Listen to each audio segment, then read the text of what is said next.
My name is Tony Hayes, and I'd like to welcome you back to the ADK. In this video, I'm going to offer 3 more tips for what to look for or things to do when buying raw land. This is a series of videos about what I learned when I was buying a piece of land last year in the Adirondacks. In this video, I'd like to offer 3 more things that I wish I'd known when I was buying raw land. I know I said this in a previous video, but I am not a professional. These are just some things that I learned as I was going through this process that I wish I'd known before I started. So take this information with a grain of salt, but do your own research. That's the important part. Get the research done up front and understand what you're looking for in a piece of property. Let's get on with the tips. Tip number 1, get title insurance. Title insurance falls into the same category as surveys. It can be a little expensive up front, but it will save you a lot of time and trouble in the long run. Title insurance protects you from problems with the title of the property or the deed of the property down the road should you run into an issue that was not found during the due diligence process. It's essentially insurance that protects your ownership of this new property when you're buying real estate.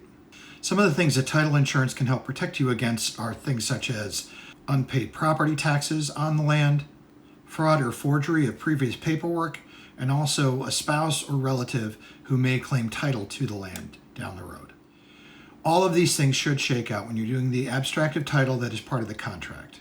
But if the abstract was rushed or it didn't go back far enough in time to find these hidden issues, title insurance will pay to have it straightened out. Your owner's title insurance policy is a one-time cost for protection against financial loss related to a problem with the title.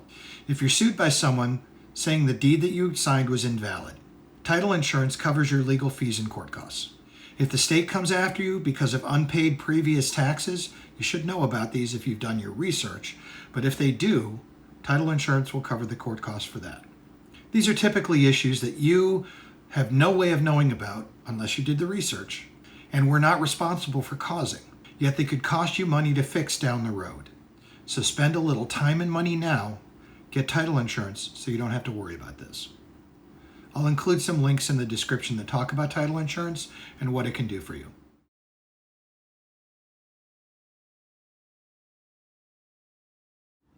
Tip number 8, understand the local and regional zoning codes for your property. The local code enforcement officer can be your best friend or your worst enemy when it comes time for you to build on your property. Make sure that you understand the local codes that apply to your area, even if you're hiring contractors to do the work.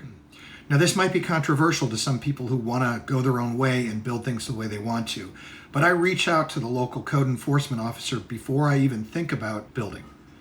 I need to find out what the permitting requirements are, and I talk to them about my plans for how I want to build something to make sure that they meet local codes. I let him know what I want to do, and I ask his advice about things to watch out for before I even start.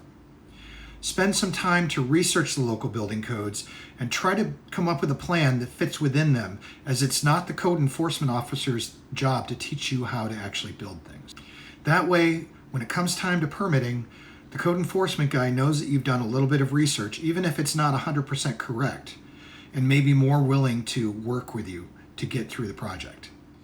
In this way, when you submit your plans for permitting, the code enforcement officer knows they're coming, and since you've already asked about the pitfalls, they're less likely to have issues with your permit going forward.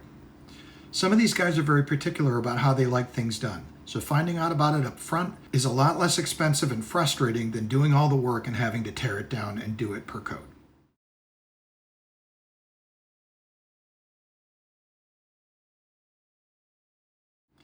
Tip number 9, in my opinion, is the most important one.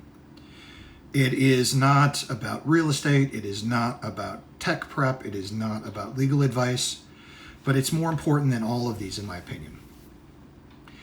When you go to buy a piece of land, when you go to come up with a dream, whatever that is, whether it's homesteading or you want to run a sawmill or you want to have just a big chunk of land in the woods like me, you will find no end of people who are willing to tell you how you can't do it, why you can't do it, why you shouldn't do it, how dangerous it is, how risky it is, etc., etc.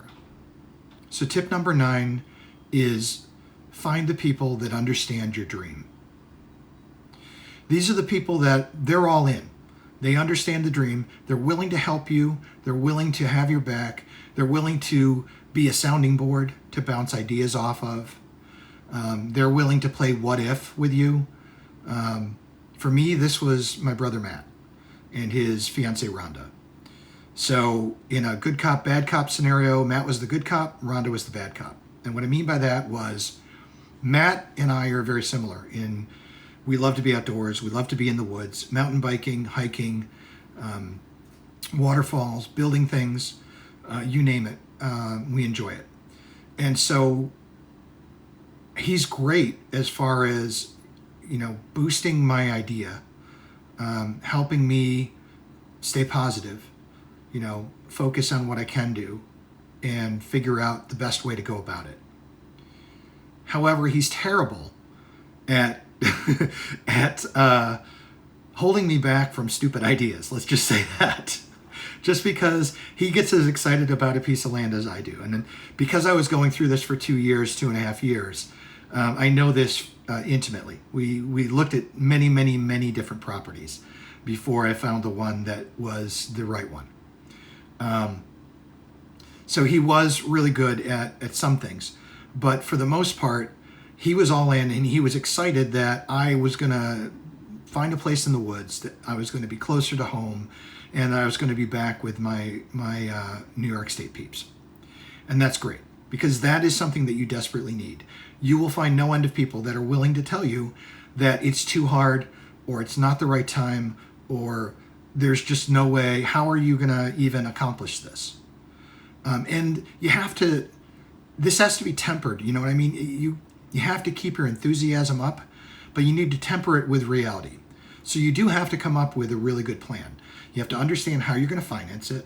You have to understand whether the piece of property is right for you, and the qualifications that I talked about in video 1 is a big part of that.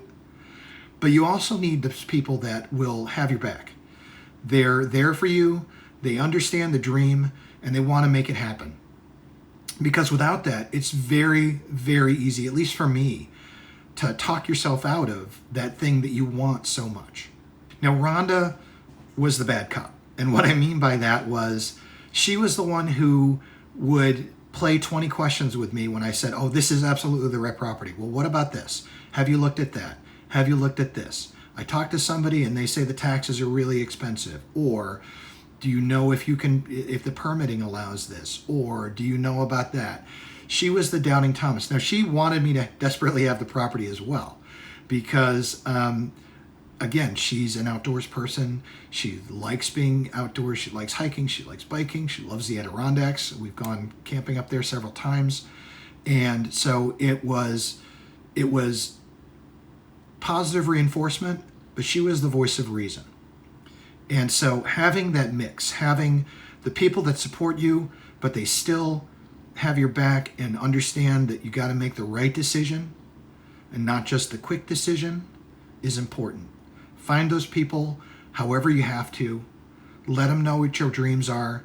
Try not to pester them too much with it. That's a difficult thing. You get excited about it and you want to just talk about that. This channel is a way for me to get some of that out so that I don't drive my friends and family insane. But have those people that have your back. Without those people standing by you, this is a lot harder process. You're going to see my brother Matt in some upcoming videos as he helps me when I go up in May to work on the property. And you've seen him before. He was the one that was chiseling the posts for the deck. Having somebody in the area was absolutely huge for me. I don't live in New York State. I live in Florida. And so doing this long distance seemed like it was impossible. He was willing to meet me at the airport. He was willing to drive me to the Adirondacks when I didn't have a car. He was willing to go and take a look at places and hike all over the place on pieces of property that I may or may not even buy. In one case, he actually went and looked at a property for me, took pictures and videos so that I could actually make an informed decision about the piece of land from 3,000 miles away. And that's dedication. That's somebody who's got your back. Make sure you have those people to help you out, and it will make accomplishing your dream a lot easier. Not only does it make it easier to accomplish your dream, but it makes it a lot more satisfying when you know you've got people that have your back and they're willing to share the joy and sometimes even the pain of getting a piece of raw land. These are the 9 tips that I have. Like I said, I'm not an expert, but I hope that they help somebody out there because I really wish I'd known these things before I started. It took me a long time to figure it out, and I'm hoping that this will save you that time and pain. If you like these tips and you want to watch more, make sure you like and subscribe to get notified when I make new videos. As I said, I'm going to be going up to the Adirondacks in May and again in October so that I can work on my property and start the entire process of turning this piece of raw land that I now own into the dream property and the retirement place in the woods. Thanks again for watching, and I hope to see you in the Adirondacks.